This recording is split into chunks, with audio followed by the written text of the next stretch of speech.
you remember our trip out west at All Hill? And we stayed in a homeless shelter, and then I got us a little 1-bedroom apartment, and Jerry came out, and well, he couldn't get married because he was still married. So maybe he could have told me that earlier on. But so we decided, since I was pregnant, that we'd get married and give it a try. And we went to the courthouse, and the judge was out sighting a rifle. And so we could have signed the papers right there, but I was crying. This to me was not a happy day. You didn't seem to mind. You were pretty happy. You know, you were joking around. And then the next day we got married. But even Jerry said, he says, I can't marry you while you're crying. I was not happy. That this was not what I thought it was going to be. I thought I was going to get an older man who was good to me. And being good to me included, of course, telling the truth.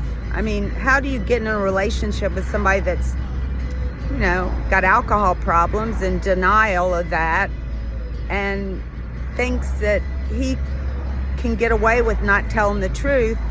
Because when he does that at the moment, you don't get upset. But then when you learn about it, it's very disheartening. It's very scary when you have kids and it's about money. When we were getting separated, the first time I left, and then I learned, I said, don't do that because he'll take the house and the kids. So the second time I had to take money out of the house to buy him a house because he wouldn't get an apartment, even though he was drinking.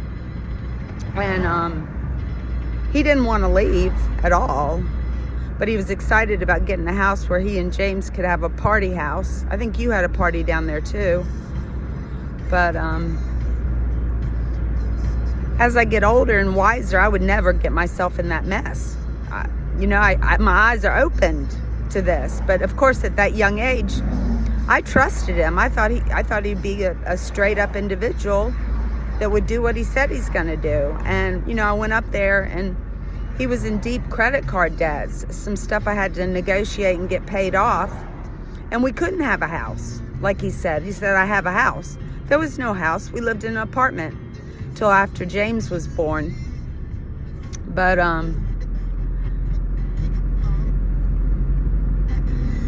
someday, you know, one day when you grow up a little bit, you'll have some sympathy or empathy for me and what I went through.